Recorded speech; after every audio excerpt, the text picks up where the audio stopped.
नमस्ते, मैं हूँ डॉक्टर शुभ्रा और मैं कंसल्टेंट डर्मेटोलॉजिस्ट के तौर पर काम करती हूँ कॉस्मेटिका स्किन क्लिनिक जयपुर में। और मैं स्किन और हेयर से रिलेटेड एजुकेटिव वीडियोस बनाती हूँ। अगर आपको हमारे वीडियोस पसंद आते हैं तो हमारे चैनल को सब्सक्राइब करें और बेल आइकन को प्रेस कर दें ताकि जब भी हमारा नया वीडियो आए तो आपको पता चल जाएगा।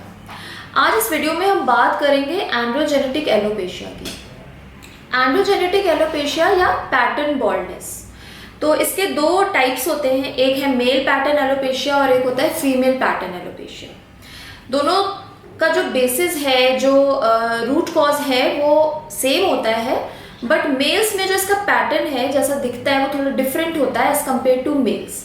अगर हम मेल्स की बात करें तो क्या होता है कि हमारे पास जब पेशेंट आता है तो हम देखते ही पहचान जाते हैं, क्योंकि इसकी पहचान ऐसे करते हैं कि जो उनकी हेयर लाइन होती है वो धीरे धीरे रिसीड होने लगती है, पीछे होने लगती है, तो उनका जो फोरहेड है वो चौड़ा सा दिखता है। यूजुअली इसमें क्या होता है कि हेयर लाइन पीछे जाती है या फिर जो टॉप है, जो वर्टेक्स है, वहां पे थिनिंग होने लगती है और ये जो फ्रंटो टेम्पोरल रीजन है यहाँ पे हेयर लॉस होता है। इसमें एक चीज होती है जिसको हम बोलते हैं मिनिचराइजेशन ऑफ हेयर फॉलिकल। तो जैसे जैसे ये एडवांस होता है तो वैसे वैसे बॉल्डनेस बढ़ती है। इसके ग्रेड्स होते हैं, जैसे जैसे ग्रेड बढ़ते हैं वैसे वैसे बॉल्डनेस बढ़ती है। तो अगर हमारे पास पेशेंट ग्रेड 1 या 2 में आ जाता है, जब बहुत ज़्यादा हेयर लॉस नहीं है, तो मैनेजमेंट थोड़ा इजी होता है। पर जैसे जैसे ग्रेड बढ़ता जाता है, ग्रेड 6 या 7 हो जाता है, तो हमारे पास एक ही ऑप्शन बचता है हेयर ट्रांसप्लांट का।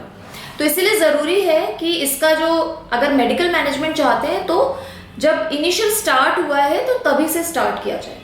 तो जैसे मैंने बताया कि एंड्रोजेनेटिक एलोपेशिया में, मेल पैटर्न एलोपेशिया में हेयर लाइन रिसीड करती है, साथ ही साथ टॉप पे या फ्रंटो टेम्पोरल रीजन में थिनिंग होती है। लेकिन अगर फीमेल्स की बात करें तो फीमेल्स में हेयर लाइन जो है वो कभी भी रिसीड नहीं करती है। यूजुअली उसमें क्या होता है, थिनिंग होती है और यूजुअली जैसे जिसको कहते हैं हम, जो मिड लाइन होता है वहां पे वाइडनिंग हो जाती है। आप देखेंगे कि स्कैल्प विजिबली दिखने लग जाता है और सिमिलरली टॉप पे या वर्टेक्स पे भी हेयर थिनिंग होती है। दोनों ही जो पैटर्न बॉल्डनेस है, दोनों ही एंड्रोजेनिक एलोपेशिया के अंतर्गत आते हैं। तो इसका मतलब ये है कि जेनेटिकली प्री डिटरमाइंड होते हैं। यूजुअली जब आप इन केसेस में हिस्ट्री लेंगे तो आपको मिलेगा कि फैमिली हिस्ट्री स्ट्रांगली पॉजिटिव होती है काफ़ी सारे केसेस में, मतलब कि उनके फादर, ग्रैंडफादर या मैटरनल अंकल, पैटर्नल अंकल, उनमें भी इसी तरह की बॉल्डनेस देखी जाती है। और यूजुअली इसका जो ऑनसेट होता है वो प्यूबर्टी के बाद होता है। पहले हम देखते थे कि यूजुअली जो ऑनसेट होता था वो 30s के अराउंड होता था, पर आजकल हमारे पास बहुत सारे पेशेंट्स आते हैं जो 17, 18, 20 ईयर्स के होते हैं और काफ़ी उनका जो बॉल्डनेस है वो काफ़ी एडवांस हो गई होती है। तो इसलिए मेरी एडवाइस है कि अगर इस तरह से हेयर लॉस हो रहा है, आप लगभग 50 के ऊपर, मेल्स के केस में मैं बोल रही हूँ, अगर 50 to 100 के ऊपर आपको लग रहा है अचानक से आपके हेयर शेडिंग होने लगी, आपको अपने पिलो पे जब आप सुबह उठते हैं तो हेयर दिखते हैं या शैम्पू करते समय बहुत ज़्यादा हेयर लॉस हो रहा है, गुच्छे निकल रहे हैं, तो कंसल्ट योर डर्मेटोलॉजिस्ट ताकि हम इसको जल्दी इसका मैनेजमेंट स्टार्ट कर सकें। फीमेल पेशेंट्स जो होती हैं वो बहुत ही ज़्यादा एप्रीहेंसिव होकर आती हैं कि बहुत अचानक से मेरी जो वाइडनिंग हो गई है मिड लाइन की, या बहुत ज़्यादा थिनिंग हो गई है, जो क्वालिटी ऑफ हेयर भी होते हैं वो थिन हो जाते हैं। मिनिचराइजेशन ऑफ हेयर फॉलिकल जब होता है तो ऐसे ही स्टार्ट होता है, धीरे धीरे आपके पहले बाल जो होते हैं वो पतले होने शुरू होते हैं। अचानक से हेयर लॉस नहीं शुरू होता है, पहले बाल पतले होते हैं and then you can see कि क्वालिटी बहुत पुअर हो गई है, रफ हो गई, ड्राई से हो गए, और फिर धीरे धीरे वो बाल जो है वो शेड होते हैं। यूजुअली जो हेयर साइकिल होती है उसके 3 फेजेस होते हैं, एनाजन, कैटाजन, टीलोजन। तो जब ये आपको एंड्रोजेनेटिक एलोपेशिया होता है, इसमें जो ग्रोथ फेज होता है ना, एनाजन, वो बहुत शॉर्ट हो जाता है, तो इसीलिए बाल जल्दी से पतले होते हैं और फिर देन दे शेड। और यूजुअली जो ये पैटर्न बॉल्डनेस होती है इसमें पेशेंट्स जो होते हैं, हमने देखा है कि जो एक हार्मोन होता है जिसको हम डाईहाइड्रोटेस्टोस्टेरोन बोलते हैं, ये रिस्पॉन्सिबल होता है इस पैटर्न हेयर लॉस के लिए, और इनका लेवल थोड़ा ज़्यादा होता है, बढ़ा होता है इन पेशेंट में।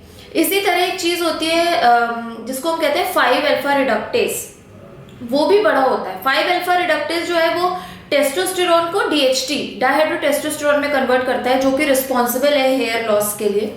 इसी तरह जो एंड्रोजन रिसेप्टर्स हैं वो भी ज़्यादा होते हैं इनके स्कैल्प में जो पेशेंट्स होते हैं। तो ये कुछ पैथोफिजियोलॉजी थी।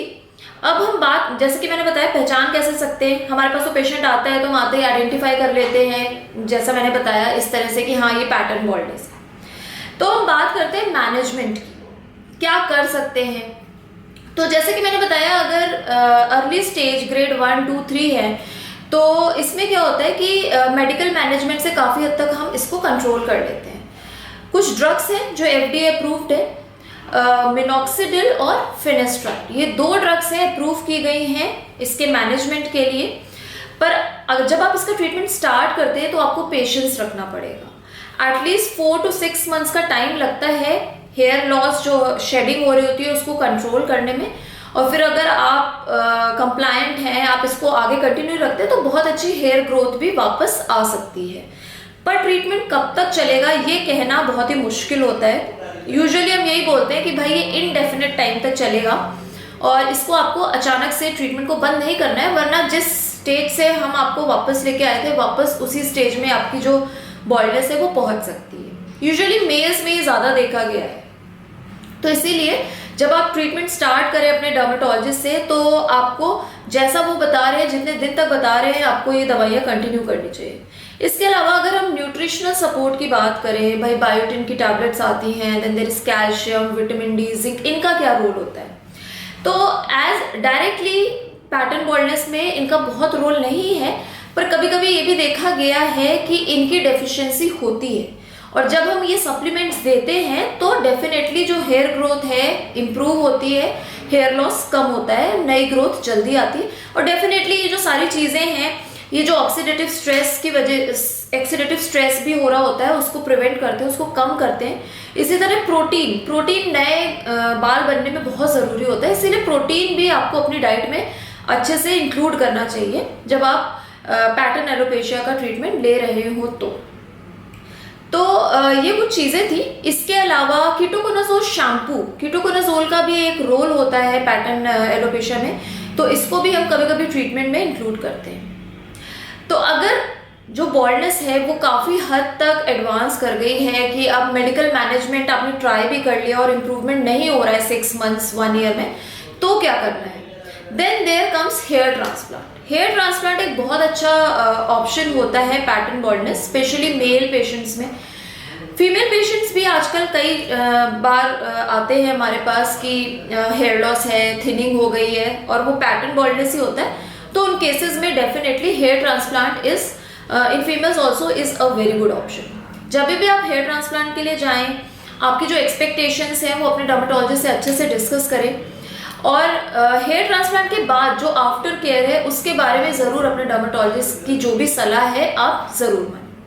आई होप ये वीडियो आपको अच्छा लगा होगा। आपकी बहुत सारी क्वेरीज जो पैटर्न बॉल्डनेस को लेकर थी वो आपकी सॉल्व हुई होंगी। फिर भी अगर आपका कोई क्वेश्चन है, कोई क्वेरी है तो कमेंट सेक्शन में ज़रूर लिखें और we'll get back to you. Thank you so much.